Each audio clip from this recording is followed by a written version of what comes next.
শহরের ধুলোবালি আর ঘড়ির কাঁটার যান্ত্রিক দৌড়ে হাঁপিয়ে ওঠা মনকে একটু শান্ত করতে ফের ডানা মেললাম পাহাড়ের দিকে।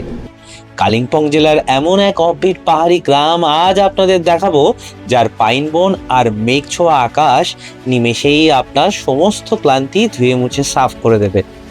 পাহাড়কে তো অনেকেই গাড়িতে বসে দেখেন, কিন্তু ঋষভ হলো এমন এক জায়গা যেখানে পাহাড়কে পায়ে হেঁটে নিঃশ্বাসে নিঃশ্বাসে উপলব্ধি করতে হয়। কোনো বড় বড় মল রোড বা কংক্রিটের জঙ্গল নেই, আছে শুধুই পিন ড্রপ সাইলেন্স, পাখির ডাক আর কাঞ্চনজঙ্ঘার হাতছানি। সঙ্গে থাকছে আমার খুব কাছের কিছু মানুষ আর জমজমাটি আড্ডা। চলো তাহলে আর দেরি কেন, শুরু করা যাক আজকের ঋষভের জার্নি। আমি আপনাদের হোস্ট দেবরাজ, বেঙ্গল রাইডারের পক্ষ থেকে সবাইকে জানাই আমাদের নতুন ব্লগে স্বাগতম।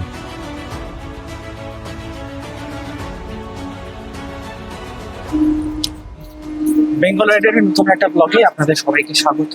থাম্বনেল দেখে বুঝেই গেছেন আজকে আমরা কোথায় যাচ্ছি। আমরা এখন এসে পৌঁছলাম হাওড়া স্টেশনে। হাওড়া স্টেশনে এসে আমরা কামরূপ এক্সপ্রেসে যাব। তো 6:35-এ গাড়ি আছে। আমরা প্রথমে ওই নতুন স্টেশনে গেছি, কিন্তু পরে জানতে পারি যে নতুন স্টেশনে না, আমাদের পুরনো স্টেশনে যেতে হবে, ওখান থেকে ট্রেনটা ছাড়বে। একটু ছোটো কনফিউশন ছিল। আমি এখন চলেছি ওই পুরনো স্টেশনের দিকে।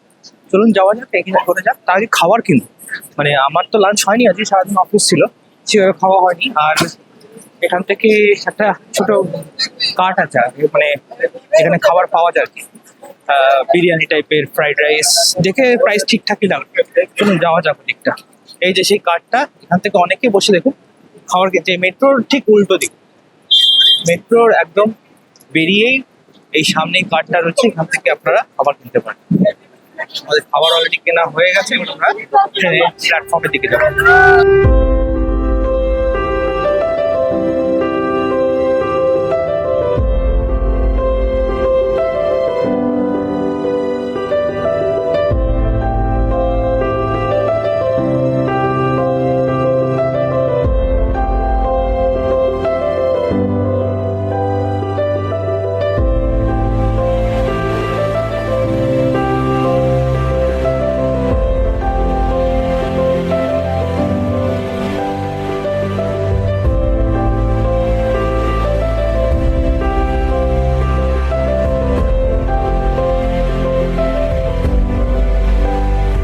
হাওড়া থেকে 82 কিলোমিটার ডিস্টেন্স ক্রস করে আমরা এসে পৌঁছলাম অম্বিকা কালনা। এখন বাজে 8:09। চলো ট্রেনে ওঠা যাক। ট্রেন ছেড়ে দিয়েছি। হাওড়া থেকে 104 কিলোমিটার রাস্তা অতিক্রম করে আমরা জাস্ট ক্রস করলাম নবদ্বীপ ধাম। নেমেছিলাম, কিন্তু এমন সময় নামলাম যে গাড়ি ছেড়ে দিয়েছি। খুব কষ্ট করে উঠলাম গাড়ি, তবে উঠে এখানে দাঁড়িয়ে ভিডিওটা করছি। যাই হোক, এখন একটুখানি ভাবছি খেয়ে, কারণ অনেক রাত হয়েছে আর কালকে সকালবেলা খুব আর্লি উঠতে হবে। সকালে চেষ্টা করব, সকালে উঠে আমি সকাল থেকে ট্রেনে যে এনজিবি ঢোকার সময় যে সিচুয়েশনটা হয়, যে সিনিক বিউটিটা হয়, সেটা আপনারা জানেন। সবাই মিলে ঘুরতে গেলে এই ট্রেনে করে ডিনার বা লাঞ্চ করার মজাটাই কিন্তু একটু আলাদাই হয়। আমার তো বেশ লাগে, আপনাদের কেমন লাগে প্লিজ কমেন্ট করে জানাবেন। Good morning. আমি 4:30 উঠে গেছি, কারণ 5:05 পৌঁছে যাবে। গাড়ি কিছু লেট আছে, আমরা রাঙামাটি হয়ে ক্রস করেছি 5:30 মধ্যে আপনি গাড়ি এখন এনজিবি ঢুকে, এখন বাজে প্রায় 5:30। কিন্তু আমাকে ঢুকে যাবে, কিন্তু ওয়েদারটা যা হয়ে গেছে একটু ওভারকাস্ট মেঘলা রয়েছে। আর দেখাচ্ছি আপনাদের মাঠটা কোথায় সবুজ, কোথায় একটু ধূসর হয়ে গেছে। অসাধারণ কাঠ দেখুন।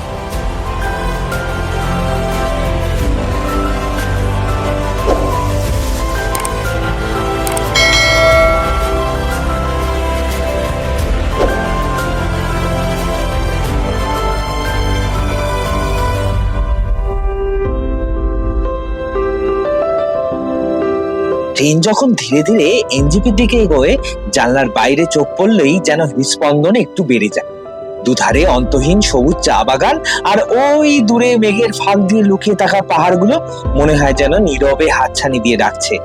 তখন ওই একটাই কথা মনে হয়, কখন ওদের কাছে পৌঁছবো, কখন এই যান্ত্রিক জীবনের কোলাহল ছেড়ে দিয়ে দাঁড়াবো প্রকৃতির ঠিক মাঝখানে। বুক ভরা এক বুক খাটিয়ে অক্সিজেন নেবো, আর শহরের সমস্ত ক্লান্তি ধুয়ে মুছে একাকার হয়ে যাবে ওই নীল আকাশ আর সবুজের মাঝে। অবশেষে পৌঁছে গেলাম নিউ জলপাইগুড়ি স্টেশনে। আমার বোন এখানেই শিলিগুড়িতে থাকে। ইচ্ছে থাকলেও আজ আর দেখা হচ্ছে না। ফেরার পথেই ওর বাড়ি যাওয়ার প্ল্যান রইলো। এদিকে ট্রেনে জার্নির পর একটা দারুণ চা খাওয়ার মারাত্মক ইচ্ছা করছিল, কিন্তু বেশ দেরি হয়ে গেছে, তাই চা পানের লোভ আপাতত সংবরণ করলাম। আগে ঋষভ যাওয়ার জন্য একটা গাড়ি বুক করে নি, তারপর বাকি খাওয়া দাওয়া পরে হবে। এই যে এনজেপি স্টেশন থেকে বেরিয়ে এই যে স্টেশনটা আছে, এখান থেকে এখন আমি কাঞ্চনজঙ্ঘা দেখেছি। এখন তো ওভারপাস দেখা যায়।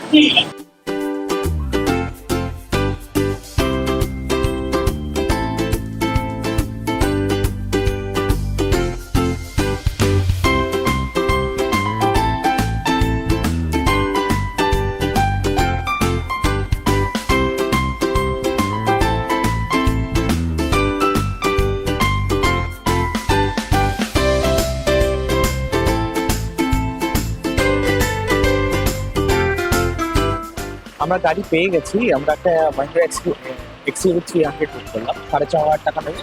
আমরা লাভা লোনাগাঁও সাইট সিন করতে করতে তারপর আমরা রিসোর্ট চলে যাওয়া। গাড়িতে উঠে পড়েছি। এখন বাজে হচ্ছে প্রায় 7:30। খিদে বেশ পেয়ে গেছে, মাঝপথে কোথাও দাঁড়িয়ে ব্রেকফাস্ট করতে। চলো যাওয়া যাক, আর একটু রাস্তায় এনজয় করুন।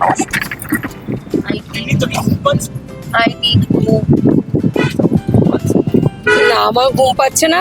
অনেকদিন পর পাহাড়, মানে প্রায় 2 বছর। পাহাড় সব থেকে ভালো লাগার জায়গা। এখনো দেখতে পাইনি পাহাড়কে, খুব মেঘলা আকাশ, বাট খুব আনন্দ লাগছে, মানে এক্সাইটেড।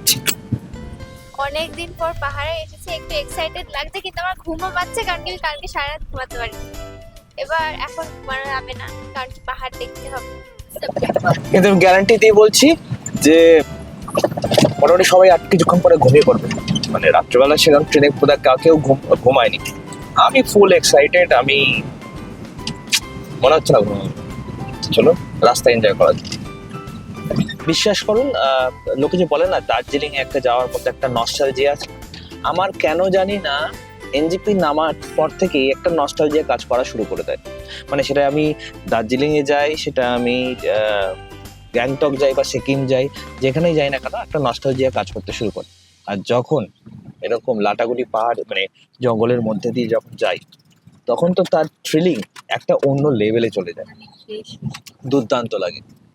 আর এখানে একটা বরলি মাছ পাওয়া যায়, মানে খুব ভালো খেতে। আমি সেভাবে কোনোদিন খেয়েছি বলে মনে পড়ছে, কিন্তু এইবারে আমি চেষ্টা করবো যে এখানে যদি কোথাও পাওয়া যায় ট্রাই করবো।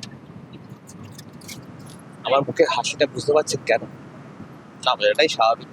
আসলে আমার গরু বাতা ঢুকে পড়েছে।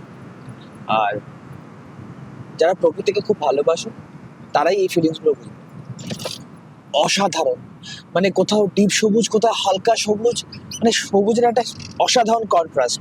আর যে ওপরে পাহাড়গুলো আছে সেগুলো একটু মানে কালো সবজে, আর নিচের দিকে কিছু গাছ আছে যেগুলো পাহাড়ের গায়ে, সেগুলো একটু কালো সবজে। বাদ বাকি যে বৃষ্টি পড়েছে গত 3-4 দিন ধরে, গাছগুলো পুরো সবুজ হয়ে রয়েছে, অসাধারণ লাগছে।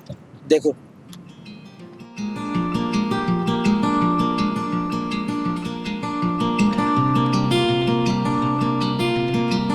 সকাল থেকে তো সেইভাবে খাওয়া দাওয়া হয়নি, তাই আমরা ঠিক করলাম ফাপের খেতিতে এসে গাড়িটা থামাবো আর এই সুন্দর জায়গাটায় একটু নামবো। গরুবাথানের এই অফবিট ডেস্টিনেশনটা সত্যিই অসাধারণ। গাড়ি থেকে বসে চারপাশের এই সবুজ জায়গাটা দেখতে মনটা জুড়িয়ে গেল। সামনে একটা ঝর্ণাও আছে। চলুন আর বেশিক্ষণ নয়, এবার গাড়ি থেকে নামা যাক আর উদরপূর্তি করে নেওয়া যাক। এয়ার কোয়ালিটি ইন্ডেক্স এখানে আর যাই হোক 100 বোধহয় 200, মানে অসাধারণ লাগছে। ফ্রেশ এয়ার বলে বোধহয় একই বলে। প্রচুর ছোটো ছোটো পাখি উড়ে বেড়াচ্ছে, জানি না ক্যামেরায় কতটা ধরা পড়বে, আমি দেখাবো। আর পাশ দিয়ে একটা ছোটো ঝর্ণা বয়ে যাচ্ছে। ছোট একটা নদীর আর কি কোনো পার্ট। এই দেখুন, চলুন যাওয়া যাবে ওখানে। আমরা দাঁড়িয়েছি এই চিলখোলাতে পাপার খেতি বলে একটা জায়গা আছে, সেখানে ব্রেকফাস্টটা হয়নি সেরকম কিছু, একটু মোমো খাবো, চা খাবো, এইসব খাওয়ার জন্য একটু দাঁড়ালাম। চলুন ওই ঝর্ণাটার কাছে যাওয়া যাক।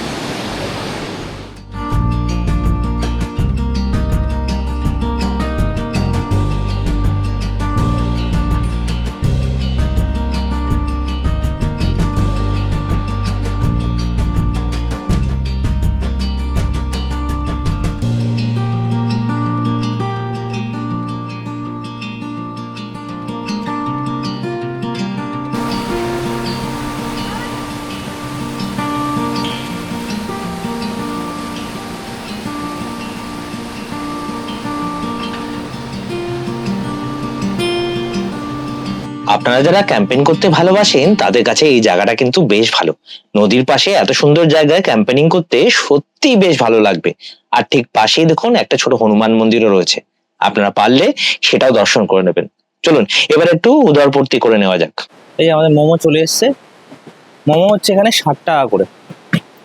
এখানে কোনো স্যুপ থাকে না, কিন্তু এই চাটনি দিয়ে মোমো কিন্তু বেশ ভালো লাগে খেয়ে। দেখা যাক কিরকম। 60 টাকায় 5 পিস, বেশ ভালো কিন্তু, টেস্ট খুব ভালো। আর চিকেন অনেকটা ভরা, এরকম নয় যে খালি সবজি দিয়ে সব ভরে দিয়েছে, বেশ ভালো খেতে। আর সঙ্গে এই চা জমে যাবে পুরো। চলুন এবার এখান থেকে বেরোনো যাক, খাওয়া দাওয়া হয়ে গেছে। এবার আমরা নেক্সট কোনো ভিউ পয়েন্টে যাবো। নেক্সট কোন ভিউ পয়েন্টে যাচ্ছি আমরা? Direct lava. আচ্ছা, ডাইরেক্ট লাভা যাচ্ছি আমরা। চলুন যাওয়া যাক।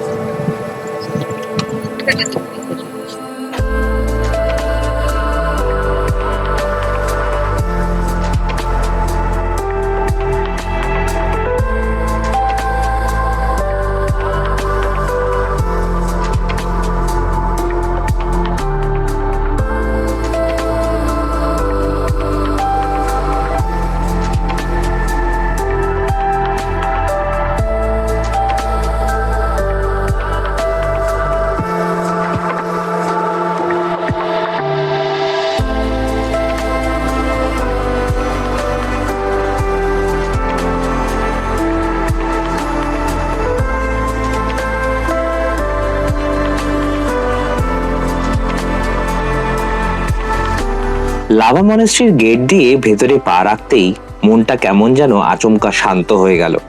পাহাড়ের কোল ঘেঁষে বয়ে চলা এই মিষ্টি ঠান্ডা হাওয়া যেন গায়ে লাগতেই মনে হলো এক অদ্ভুত প্রশান্তি জড়িয়ে ধরলো। চারপাশের এই নিস্তব্ধতা আর পিসফুল ভাইব শরীর ও মন একেবারে জড়িয়ে দিচ্ছে।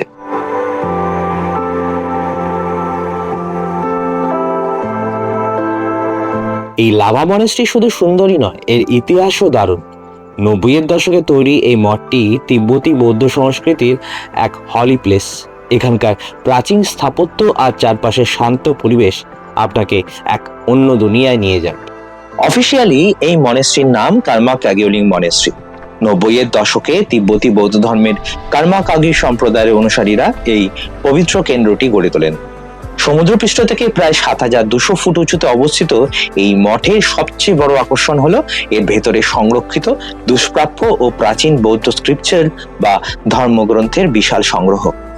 তিব্বতী সংস্কৃতির অনেক অমূল্য পাণ্ডুলিপি এবং প্রাচীন হ্যান্ডরিটেন টেক্সট অত্যন্ত যত্নে এখানে সংরক্ষণ করে রাখা হয়েছে, যা বৌদ্ধ দর্শন ও ইতিহাসের উপর গবেষণা বা জানার জন্য এক বিরাট সম্পদ। তিব্বতী স্থাপত্যকলার এই কাঠামোগত নকশা, কাঠের সূক্ষ্ম কারুকার্য এবং এই প্রাচীন গ্রন্থগুলি এই মঠকে আধ্যাত্মিকভাবে এক অনন্য উচ্চতায় নিয়ে গেছে।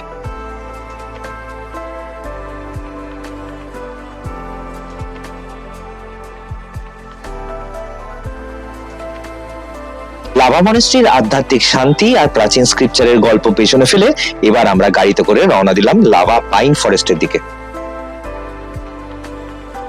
ব্রিটিশ আমলেই এই পাহাড়ি অঞ্চলে পরিবেশের ভারসাম্য বজায় রাখতে পাইন গাছের বনায়ন শুরু হয়।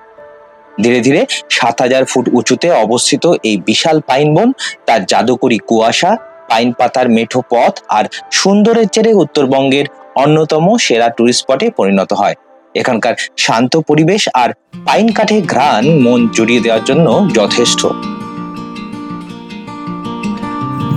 বেশ ভালো জায়গা, মানে কিছুক্ষণ এসে ছবি ফবি তোলা, বা যারা বিয়ের আগে বিয়ের আগে তো প্রি ওয়েডিং হবে, যাই হোক প্রি ওয়েডিং করতে আসবেন তাদের কিন্তু শ্যুট করার একটা ভালো জায়গা। এক জায়গায় দেখলাম লেখা আছে সেভ দ্য ডেট। তো যারা যারা এখানে ঘুরতে আসবেন এই স্পটটা কিন্তু বাদ দেবেন না। তো চলুন নিচে যাওয়া যাক, গাড়িতে করে পরে আমরা সোজা রিসোর্ট যাবো। এই পাইন ফরেস্টে ঢুকতে 20 টাকা করে টিকিট লাগে। তো এখান থেকে টিকিট কাউন্টার আছে, টিকিট কাউন্টারে টিকিট কেটে আপনারা ঢুকে যাবেন। আর আরেকটা জিনিস, সেখানে কিন্তু প্লাস্টিক নিয়ে প্লিজ ঢুকবেন না, এটা কিন্তু প্লাস্টিক প্রহিবিটেড এরিয়া। চলুন, গাড়ি আমাদের ওইদিকে রাখা আছে, ওইদিকে যাওয়া যায়। এই লাভা পাইন ফরেস্টের পাশে অনেক দোকান দেখতে পারবেন, এখানে আপনারা ম্যাগি, চা, মোমো এইসব পেয়ে যাবেন। আর দেখুন আমরা 6 মাইলে চলে আসলাম এখান থেকে ঋষভ একটুখানি। এখানে এন্ট্রি ফি লাগে 60 টাকা করে। রাস্তা কিন্তু বিভৎস, মানে অফ রোড, খুব খারাপ রাস্তা। গাড়ির চাকা এই জায়গায় ছিল, একটুখানি ঘুরে গেল। দেখুন রাস্তাটা কিরকম দেখাচ্ছে। আমাদের ড্রাইভার দাদা বললেন যে আমাদের বাহাতের ওপরে উঁচুতে যে রাস্তাটা দেখা যাচ্ছে সেটাই ছিল ইতিহাসের বিখ্যাত ওল্ড সিল্ক রোড। তিব্বত থেকে শুরু করে লাভা, কালিম্পং এর বুক চিরে বাণিজ্যের যে মূলধারাটি বয়ে চলেছিল তার ছোঁয়া ছিল এই অঞ্চলে। আগে এই রাস্তা দিয়েই যাতায়াত হতো।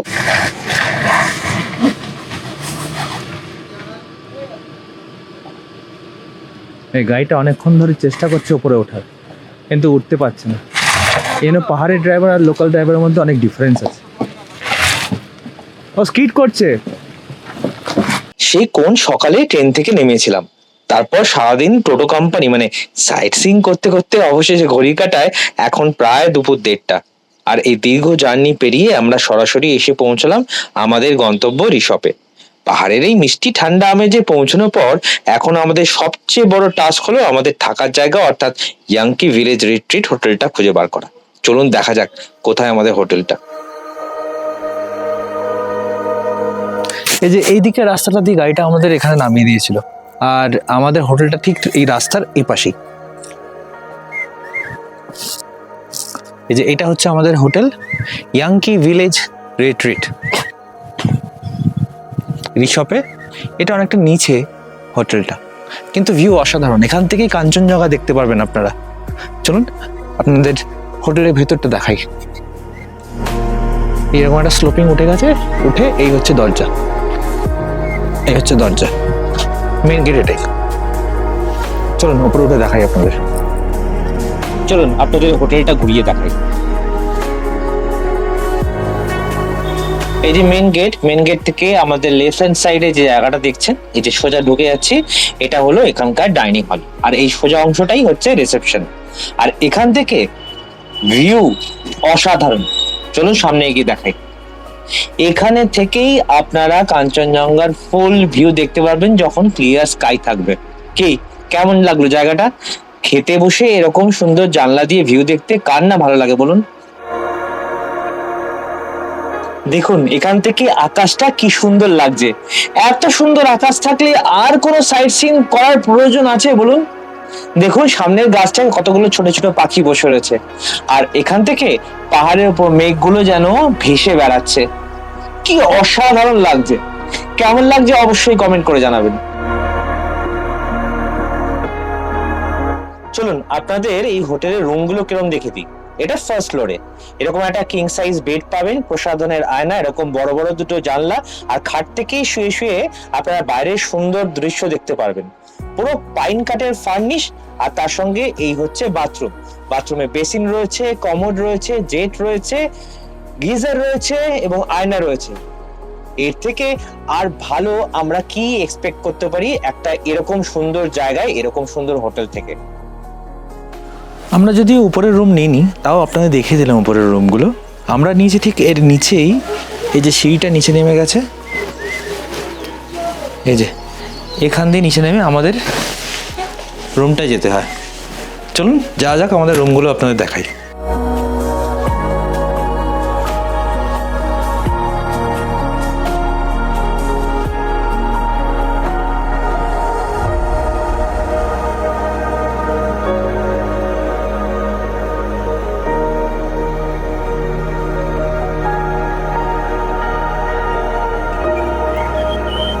এই 8 নম্বর রুম হচ্ছে আমরা থাকছি, মানে আমি আমার ওয়াইফ থাকছি।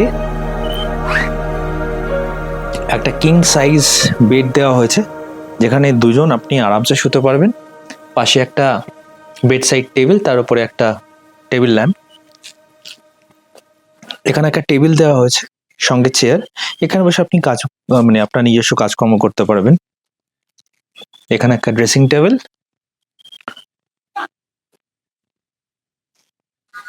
প্লাগ পয়েন্ট কিন্তু প্রচুর রয়েছে।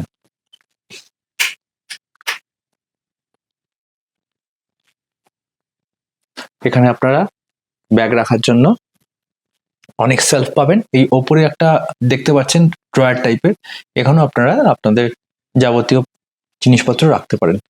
চলুন বাথরুমটা দেখিয়ে দিই। ওয়েস্টার্ন কমোড, জেট দেওয়া হয়েছে, এখানে জেট স্প্রে। এখানে শাওয়ার রয়েছে, গিজার দেওয়া হয়েছে। আর এখানে একটা শ্যাম্পুর কন্টেনার দেওয়া হয়েছে, আর নিচে একটা বাকেট। এই পাশটায় আসি, এ পাশে একটা বেসিন এবং তার সঙ্গে আয়না। এখানেও হ্যান্ডসোপ দেওয়া হয়েছে। বেশ ভালো অ্যারেঞ্জমেন্ট।